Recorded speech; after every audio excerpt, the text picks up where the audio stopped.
बेनज़ीर भुट्टो की शहादत पर अक़वाम मुत्तहिदा की रिपोर्ट में पाकिस्तान की एस्टैब्लिशमेंट को तनकीद का निशाना बनाया गया है। यह कोई ढकी छुपी बात नहीं कि पाकिस्तान में फैसला साजी के हवाले से एस्टैब्लिशमेंट का हमेशा मरकजी किरदार रहा है, चाहे मामलात अंदरूनी हो या बैरूनी, सियासी हो या दिफाई। एस्टैब्लिशमेंट का हाथ इसमें जरूर किसी न किसी तरह शामिल होता है। एस्टैब्लिशमेंट वो मुस्तकिल कुव्वत है जो इक़्तिदार की बागें हमेशा मजबूती से थामे रखती है और सियासी उतार चढ़ाव का उस पर असर न होने के बराबर है। मगर क्या सूरत हाल तब्दील हो रही है? कहते हैं कि सियासतदान अपनी गलतियों से सीखने की कोशिश कर रहे हैं, अदलिया खोया हुआ वकार वापस कमा रही है और एक नया खिलाड़ी मीडिया इक़्तिदार के खेल में कोहनियां मार मार कर अपनी जगह बना रहा है। अगर एक हाजिर सर्विस जर्नल की इंक्वायरी हो रही है और अगर सीनियर ब्यूरोक्रेट्स की तरक्कियों को अदालत कलादम करार दे रही है, तो क्या इसका यह मतलब है कि पाकिस्तानी एस्टैब्लिशमेंट की जर्रा बख्तर में तीर पैबस्त होना शुरू हो गए हैं? जानेंगे आज। मैं हूं फहाद हुसैन और यह है सेंटर स्टेज।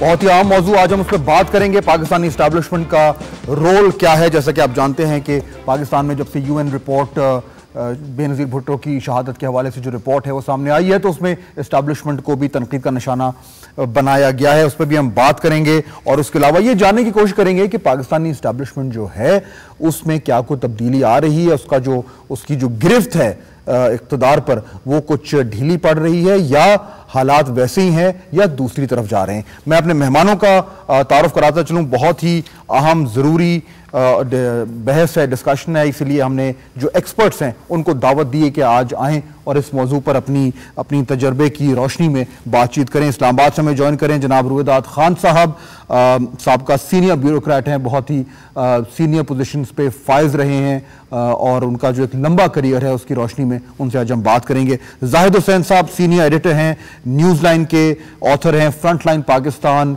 एक मस्ट रीड किताब है। फ्रंट लाइन पाकिस्तान, अगर आप समझना चाहते हैं कि पाकिस्तान में जो मिलिटेंसी है, जिहादी ऑर्गेनाइजेशंस हैं, उनके रूट्स क्या है, तो this book front line Pakistan is a must read. Zahid Hussain साहब उसके ऑथर हैं और हमें ज्वाइन कर रहे हैं चकवाल से अयाज अमीर साहब, member of the national assembly हैं, पाकिस्तान मुस्लिम लीग नून के, one of the most well known columnist Pakistan के, और पाकिस्तान की सियासत पर, एस्टैब्लिशमेंट की सियासत पर भी एक गहरी नजर है। आप तीनों का बहुत शुक्रिया। रुवेदात साहब, बात आपसे मैं शुरू करना चाहूंगा।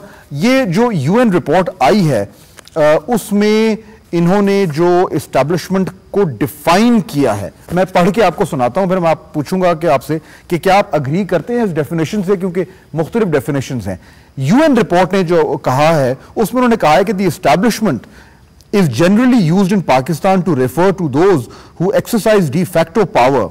It includes the military, high command and the intelligence agencies together with the top leadership of certain political parties, high-level members of the bureaucracy and business persons that work in alliance with them.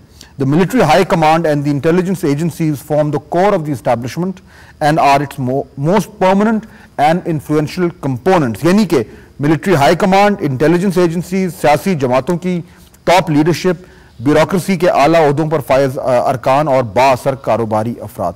रुवेदात साहब, agree करेंगे आप इस definition से? मेरा ख्याल है जी कि ये जरा इन्होंने बहुत एनलार्ज कर दिया है। जो असल एस्टैब्लिशमेंट है, कोर, वो तो फौजी एस्टैब्लिशमेंट है। वो गवर्नमेंट ख्वाहे नून लीग हो, ख्वाहे पीपीपी हो, ख्वाहे जिसकी भी गवर्नमेंट हो, मगर इक़्तिदार उनके हाथ में रहता है जी। ये है असली एस्टैब्लिशमेंट जी। अच्छा, और बाकी जो है वो सारा पेरिफेरी में है। मगर पाकिस्तान के बनने के बाद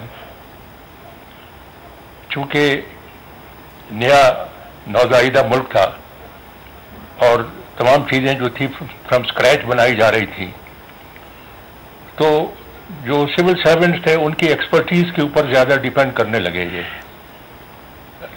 पॉलिटिकल पार्टीज थी। मसलन चौधरी मोहम्मद अली सडनली इमर्ज कर गया as a very powerful man जी। उसमें काबिलियत थी उसकी जी, उसकी अहलियत थी जी, और राइट हैंड मैन था जी कायदे आजम का जी। तो इससे सिविलियन ब्यूरोक्रेसी जो थी उनको मौका मिला और वो जो साहिबान जो इक़्तिदार में थे उनके करीब होते गए जी। इसी तरीके से फौजी उन्होंने जाकर के पॉलिटिकल पार्टीज की जो कमजोरियां थी उनसे फायदा उठा करके जब उनको मौका मिला तो उन्होंने इक़्तिदार के ऊपर कब्जा कर लिया जी। ठीक है, इन कल्यूजन विद सिकंदर मिर्जा और ऐसा जी। ठीक। अच्छा, ये जो उनका कब्जा अब भी कायम है जी, अब भी कायम है। ये जो पॉइंट है जो अभी आपने लिया, मैं इस पे थोड़ा सा इसकी मजीद वजाहत करूंगा, लेकिन पहले मैं जरा जाहिद साहब से पूछ लूं कि जाहिद साहब, आप इत्तेफाक करते हैं ये जो डेफिनेशन दी गई है एस्टैब्लिशमेंट की, या आपके ख्याल में भी इसको थोड़ा ज्यादा एग्जैजरेट कर दिया गया है? देखिए, मोर और लेस तो तकरीबन यही कहा जा सकता है कि पाकिस्तान की जो एस्टैब्लिशमेंट है वो ज्यादातर जो है वो सिविल एंड मिलिट्री ब्यूरोक्रेसी है, और उसके साथ साथ मैं समझता हूं कि वो रूलिंग एलीट है जो आप देखें जो कि मुस्तकिल पाकिस्तान की सियासत पे गालिब रही है। तो अगर ये कहा जाए कि एस्टैब्लिशमेंट हम उसको कहते हैं जिसका इन्फ्लुएंस पाकिस्तान की सियासत पे रहा हो, और ये जो है वो तय करती हैं कि पाकिस्तान की मुख्तलिफ पॉलिसीज जो है वो किस रुख पे जाएंगी।